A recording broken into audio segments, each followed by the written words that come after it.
Hey everyone, I'm Phil Albertelli, and this is The Week in Doubt, episode 169, Getting Honest About the Afterlife. Before we get started, I'd like to quickly thank the following people for liking the Week in Doubt Facebook page: William Sherman and Lama Giazzo. Thanks guys, much appreciated, and I should mention that we're on the cusp of a monumental occasion. We're up to 99 likes, so one more and we'll finally be up to 100. Took 3 years, but better late than never. And that's assuming that 100th like will come before 2016. Fingers crossed. And I'd also like to thank 666 for becoming a Patreon supporter. And it looks like his profile pic is Fry from Futurama, pressing his naked buttocks against a glass window. All right. But anyway, on with the show. So, getting honest about the afterlife. I went to a Halloween party last weekend, and I ended up getting into a conversation about religion, even though I had promised myself beforehand that I wouldn't go around acting like Mr. Atheist or obnoxiously trying to shoehorn the subject of my podcast into polite conversation. But you know how parties go. You arrive and you kind of scan the room for people you know or a conversation you can join. Well, I overheard a friend or an acquaintance of mine, a good guy I've known for a few years now, talking about the afterlife. And it was kind of strange because we usually just talk about rather mundane stuff. And when I bring up religion or my podcast, the conversations are usually pretty short lived. So it was weird hearing this guy waxing philosophical about spiritual matters. He was talking to someone I didn't recognize, maybe a guy in his 30s with a shaved head and a goatee. But I butted in and asked what they were talking about. My friend said he was just explaining his view of the afterlife and how he's not religious but basically still believes that good people get rewarded and bad people get punished, after death. And I don't mean to say this disparagingly because I do really like the guy. His wife is a good friend of mine, etc. And out of respect, I'll try not to divulge any further personal information than that. But he went on to spill forth a bunch of hackneyed old platitudes, like there must be an afterlife because the idea of there not being one was too disturbing or would mean life was meaningless or something. And another one he brought up was the old chestnut that energy is indestructible, so the energy inside our bodies must go somewhere when we die. Which scientifically it probably does, but not in the way he's thinking. But our parts or our basic constituents get recycled in nature. And I'll break all these down one by one, but first I want to finish listing the points he made that I found troublesome or lacking, to say the least. Then he went on to describe his pet theory of an afterlife, how he thinks it's kind of like when you dream and you have to try to work out your problems or face your quote-unquote demons. And I could see where he was trying to go, and I said, so you think if you're a good person, you go to a good place, but if you've done bad things, you have to work them out somewhere, the way supposedly we or our subconscious try to work through our issues while dreaming or having a nightmare or something. And he excitedly said exactly. I didn't want to get into an argument with him, so instead of trying to burst his bubble, I instead commended his imagination. And lastly, he brought up something that I'm sure will raise the hackles of most of us non-believers. He suggested religion or belief was good because it inspired people to do good things. And I even helped him along by offering a few examples: charity work, feeding the poor, being an active part of the community, helping the sick and starving in third world countries, etc. These type of things that religious institutions or churches usually take part in. And I think doing that kind of good work is great, whether it's in the name of religion or not. And I'm always a little wary when people bring up missionary work. And I don't know if this is a caricature of missionaries or not, but hopefully the help that you're providing doesn't come with strings attached and you're not trying to impose your beliefs on the indigenous people that you're helping. I know that was definitely true with missionary work in the past. I don't know if that's still the status quo Or, I don't know if some missionaries go provide health care and other forms of aid without bringing up or, peddling their religion. I don't know how that goes, to be honest with you. But anyway, I admitted that sometimes religion can inspire people to do good, but I also made sure to make clear that many of us non believers are humanists. People who, despite a lack of belief in God, still believe in humanity and in trying to do what is compassionate, kind, and in general ethical. He furrowed his brow a little, but admitted that you don't need belief in God to be a good person. And let us not forget that religion also, at least in part, inspires acts of terrorism, draconian punishments for perceived moral infractions, such as the cutting off of hands, stoning, honor killings, etc. Not to mention genital mutilation, despite what Reza Aslan says. If we go back in history, even though Christians don't like us to bring it up, pogroms, crusades, witch hunts, inquisitions, and so on. So religion isn't some magical panacea. There's people who do good in its name, and there's also people who do a lot of quote unquote evil in its name. And I'll put evil in quotes because I don't believe in spiritual evil or evil in some metaphysical sense. But I do definitely believe in human evil. Acts of terrorism committed in the name of religion, atrocities in the past that were done by Christians. To me, those are acts of human evil. Some acts are so atrocious, I don't think there's any other adjective that quite fits the bill as well as evil. So now I guess I'll work backwards. So, this idea of choosing our own afterlife, this fascinates me and frustrates me. It seems to me that there's a lot of people like this out there. They don't want to be bound by religious dogma or by a organized religion, but they don't want to give up on spirituality either. So they kind of want to have their cake and eat it too. So, in this very what my UK friends would say airy fairy way, they just come up with their own beliefs.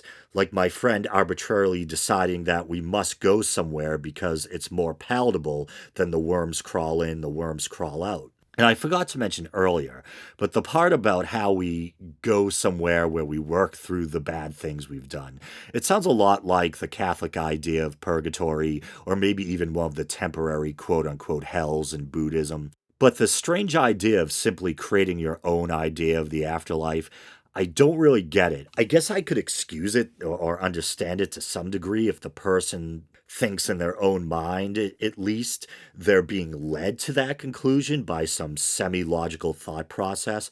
But otherwise, you're just making something up to placate yourself. And I don't really find that admirable. I've never really liked the idea of faith or believing in something that can't be proven being considered inherently noble. I think looking for the truth is noble.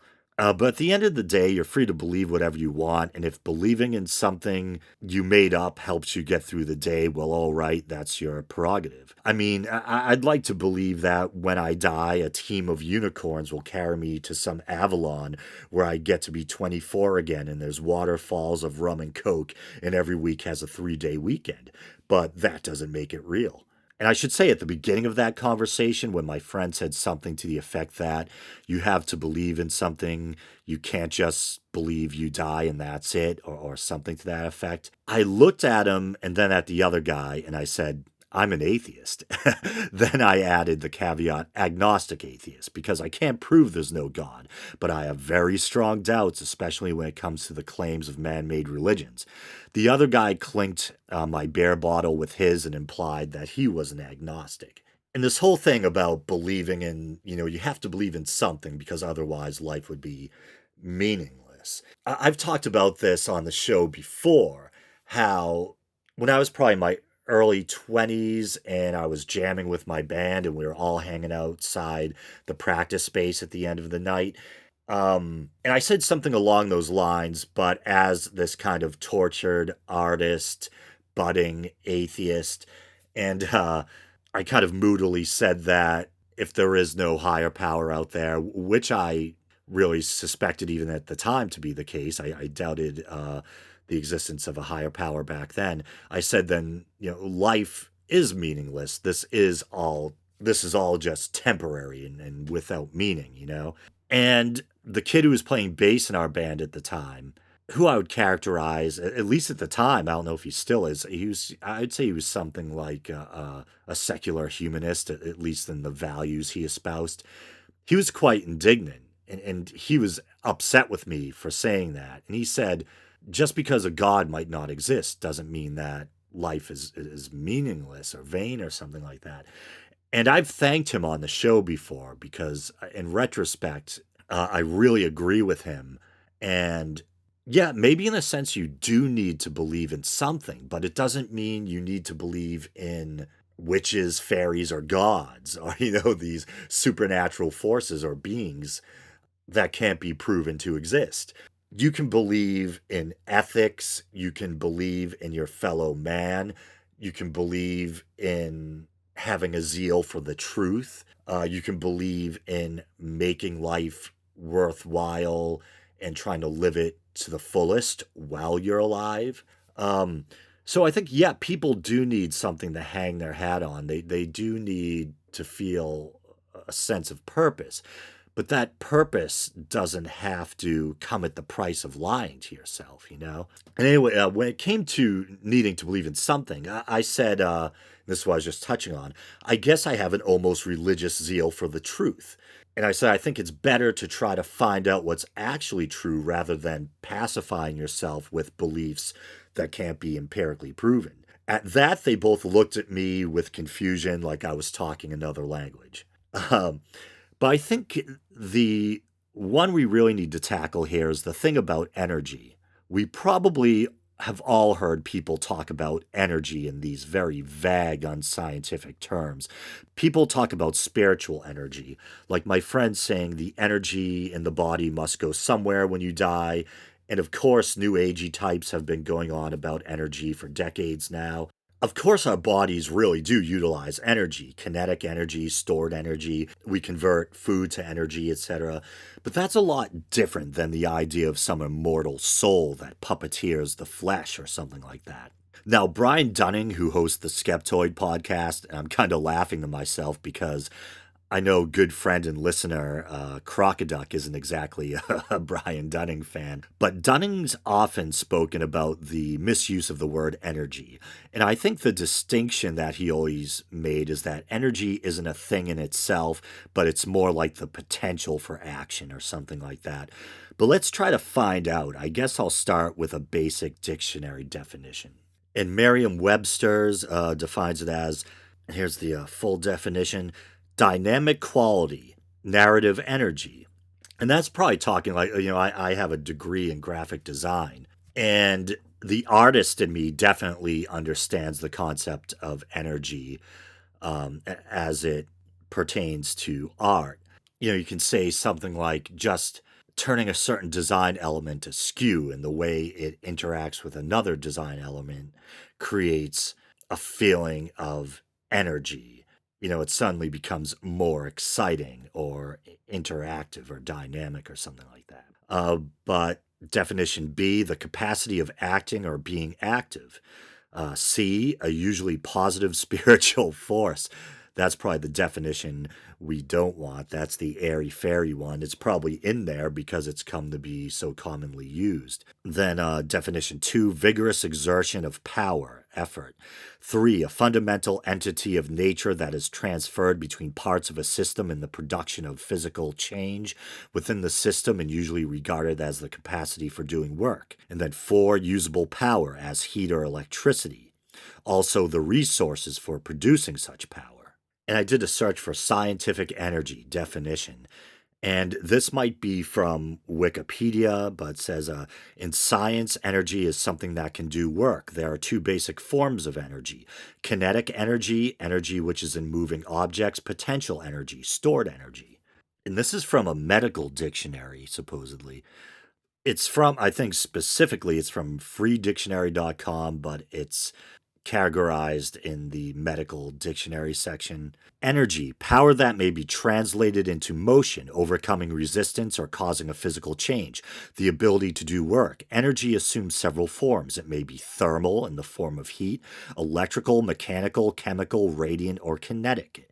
In doing work, the energy is changed from one form to one or more other forms. In these changes, some of the energy is lost, in the sense that it cannot be recaptured and used again. Usually there is loss in the form of heat, which escapes or is dissipated, unused. All energy changes give off a certain amount of heat. All activities of the body require energy, and all needs are met by the consumption of food containing energy in chemical forms. The human diet comprises three main sources of energy: carbohydrates, proteins, and fats. And then it goes into metabolism, of course. But did you notice the type of energy that wasn't mentioned? Spiritual energy.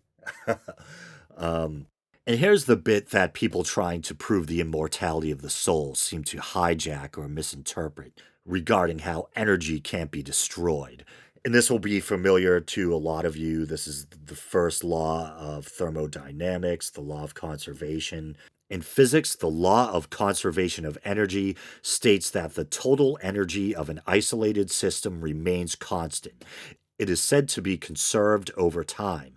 Energy can be neither created nor be destroyed, but it transforms from one form to another. For instance, chemical energy can be converted to kinetic energy in the explosion of a stick of dynamite. A consequence of the law of conservation of energy is that a perpetual motion machine of the first kind cannot exist. That is to say, no system without an external energy supply can deliver an unlimited amount of energy to its surroundings. And here's an article from Scientific American, and it's entitled Fact or Fiction: Energy Can Neither Be Created Nor Destroyed. It looks like it's by Clara Moskowitz, and this is from August of 2014. The conservation of energy is an absolute law, and yet it seems to fly in the face of things we observe every day. Sparks create a fire which generates heat, manifest energy that wasn't there before. A battery produces power. A nuclear bomb creates an explosion. Each of these situations, however, is simply a case of energy changing form. Even the seemingly paradoxical dark energy causing the universe's expansion to accelerate, we will see, obeys this rule. The law of the conservation of energy, also known as the first law of thermodynamics, states that the energy of a closed system must remain constant. It can neither increase nor decrease without interference from outside. The universe itself is a closed system, so the total amount of energy in existence has always been the same. The forms that energy takes, however, are constantly changing. Potential and kinetic energy are two of the most basic forms, familiar from high school physics class. Gravitational potential is the stored energy of a boulder pushed up a hill, poised to roll down. Kinetic energy is the energy of its motion when it starts rolling. The sum of these is called mechanical energy. The heat in a hot object is the mechanical energy of its atoms and molecules in motion. In the 19th century, physicists realized that the heat produced by a moving machine was the machine's gross mechanical energy converted into the microscopic mechanical energy of atoms. Chemical energy is another form of potential energy, stored in molecular chemical bonds. It is this energy stockpiled in your bodily cells that allow you to run and jump.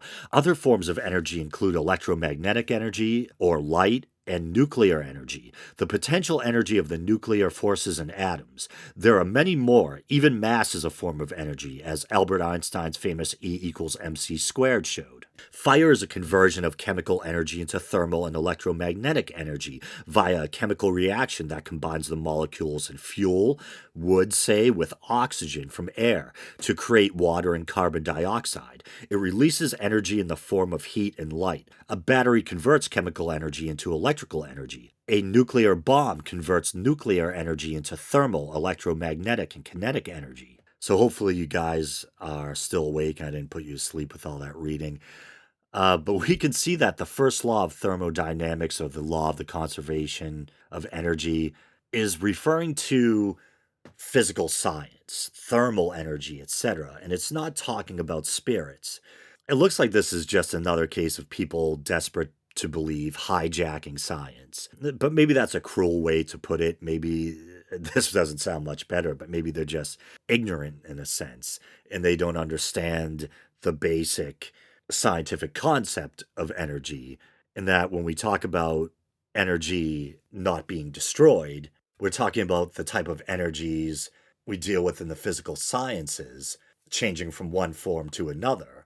We're not talking about spirit beings or anything. We're talking about things like kinetic and stored energy, heat, electromagnetism, things like that. And lest you think me arrogant, I'm not saying I know with 100% certainty that spirits don't exist. I'm just saying that realistically, the quote unquote evidence seems to be quite lacking. Other than shaky personal anecdotes and even shakier photographic and audio evidence, I'll put evidence in quotes once again, there really isn't anything to prove the existence of such phenomena.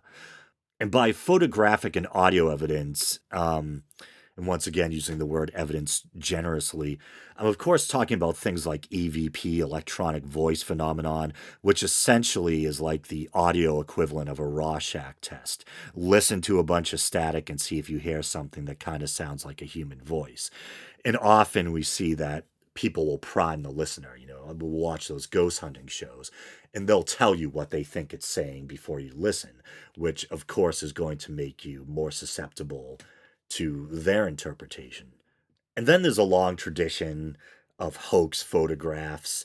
In our own day and age, some might be photoshopped, and there's also a lot of cheesy CGI video clips out there that people try to pull off as evidence of ghosts. And this tradition goes all the way back to the spiritualism of the 19th century when there's all sorts of spectral photography. There were, and I don't think any of them have ever been proven real.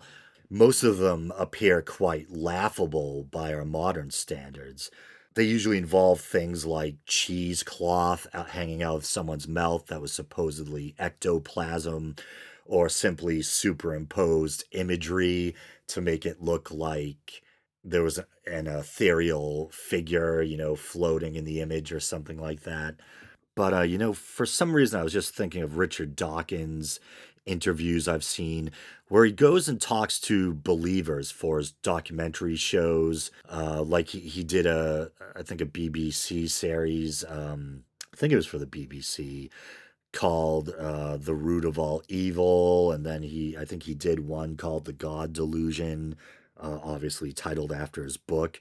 But sometimes when he's talking to these people, he comes off as kind of indignant or perhaps not as diplomatic as he could be. But I think I get it. I think there's something insulting about listening to people proudly, ignorantly choosing wish thinking over reason, or suggesting things like you somehow need religion in order to be a good or moral person. I usually try to be very civil and good natured, but I could see how dealing with that sort of thing regularly could definitely test your patience. But speaking of all this, I recently came upon an H.P. Lovecraft quote that I think is quite fitting. And this also ties into last week's Halloween special, where I was talking about whether or not Lovecraft was an atheist and how he was pen pals with Conan creator Robert E. Howard. Well, coincidentally, it turns out this quote comes from a letter that Lovecraft had written to Howard. But here it is. All I say is that I think it is damned unlikely that anything like a central cosmic will, a spirit world, or an eternal survival of personality exist. They are the most preposterous and unjustified of all the guesses which can be made about the universe. I am not enough of a hair splitter to pretend that I don't regard them as errant and negligible moonshine. In theory, I am an agnostic, but pending the appearance of radical evidence, I must be classed practically and provisionally as an atheist. So I was really caught by how much the views Lovecraft expressed in that quote mirror my own. Of course, he worded them much more eloquently than I could have. But that part about how he's technically agnostic because he can't prove such things exist, but practically speaking, he might as well be considered an atheist. That especially resonated with me. And I know a lot of atheists can't stand the word agnostic, and they especially don't like when people claim to be both agnostic and atheist. It's as if they think you're trying to weasel out of something. or have your cake and eat it too. But I think these people, no offense intended, are usually individuals who aren't really familiar with the term agnostic atheist and exactly what it means. I've done this before on the show, but here we go again. I'll read a bit from a Wikipedia article on the subject. Agnostic atheism, also called atheistic agnosticism, is a philosophical position that encompasses both atheism and agnosticism. Agnostic atheists are atheistic because they do not hold a belief in the existence of any deity, and agnostic because they claim that the existence of a deity is either unknowable in principle or currently unknown in fact. The agnostic atheist may be contrasted with the agnostic theist, who believes that one or more deities exist but claims that the existence or non existence of such is unknown or cannot be known. And in a sense, I think that's pretty much the worldview of most atheists when you really get down to it. And I think, it's that viewpoint that I've heard people like Hitchens, the late, great Christopher Hitchens, one of my personal idols, Richard Dawkins, Sam Harris, and many other prominent non believers voice. That seems to be their viewpoint. But here's a bit of the history. One of the earliest definitions of agnostic atheism is that of Robert Flint in his Kroll lecture, it looks like Croall, of 1887 through 1888, published in 1903 under the title Agnosticism. The atheist may, however, be, and not unfrequently is, an agnostic. There is an agnostic atheism or atheistic agnosticism, and the combination of atheism with agnosticism, which may be so named, is not an uncommon one. If a man has failed to find any good reason for believing that there is a God, it is perfectly natural and rational that he should not believe that there is a God. And if so, he is an atheist. If he goes farther, and after an investigation into the nature and the reach of human knowledge, ending in the conclusion that the existence of God is incapable of proof, cease to believe in it on the ground that he cannot know it to be true, he is an agnostic and also an atheist, an agnostic atheist. An atheist because an agnostic. Well, then, it is erroneous to identify agnosticism and atheism. It is equally erroneous so to separate them as if the one were exclusive of the other. But enough of that. I didn't mean to turn my sights on fellow non-believers. This was supposed to be about me debunking claims made by the other side concerning the afterlife.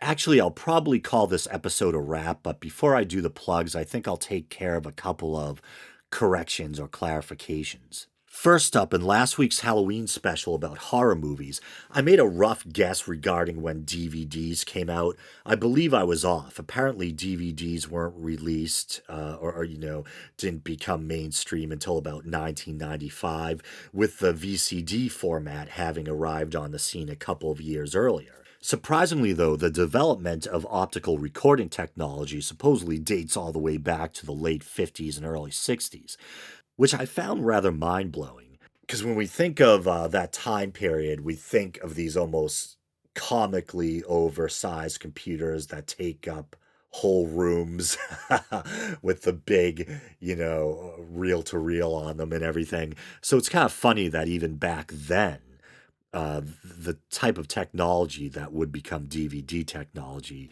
was already in development and being patented. And supposedly laser discs were actually around as early as the late 70s, so it's kind of wild. But anyway, the other thing regards the part of the special where I was musing out loud about whether or not the reluctance to show children being killed, sorry for the subject matter, in video games and movies was due to some sort of law or regulation, or whether it was just kind of self-censorship on part of game developers and movie makers. I believe that I quickly researched it during the show and came to the conclusion that it wasn't against the law, it was simply a matter of taste or discretion. And if you missed last week's episode, you're probably wondering why I was bringing up such a ghoulish and disturbing topic. Well, I was discussing various horror movies I had seen and what things tend to disturb me, and somehow that came up. But ironically, a day or two later, I happened to watch an Eli Roth film simply entitled Clown. And it was about a guy who's a realtor and finds an old clown suit in a building he's selling or something like that. It's his son's birthday, so he puts the suit on and it ends up slowly turning him into a demonic clown. And he goes around eating children. It was pretty grisly at times, and I remember thinking, well, I guess they can show kids getting killed on screen. Yeah, weird stuff. Sorry to conclude on that morbid note. But yeah, I remember. I think it came up while I was discussing the Clive Barker movie. And I don't know if I should say Clive Barker movie. He may have just been the writer of the screenplay or something. I know it's not one of his favorite movies. But there, I was talking about a disturbing scene in there where Rawhead Rex eats someone's kid. But anyway, the plugs. So you guys know the drill. Facebook, Twitter. You can go to Podbean, PODBEAN.com, look for The Week in Doubt, and you can check out the archives going back to episode 1. You can support the show monetarily on Podbean by using the PayPal widget or becoming a patron through Podbean's Patreon-esque type of service. And you can also go to Patreon and become a supporter that way and donate as little as 99 cents or $1 a month. And also, you can rate the show or subscribe through iTunes. You can check out the YouTube channel. Please do that. The videos aren't anything great. They're usually just the audio version of the podcast with some added visuals, nothing too fancy, but just some eye candy, but hopefully still worth watching. And I also upload some other stuff there, little bits of atheist debates and things like that. So, with all that being said, thanks for listening, and until next week.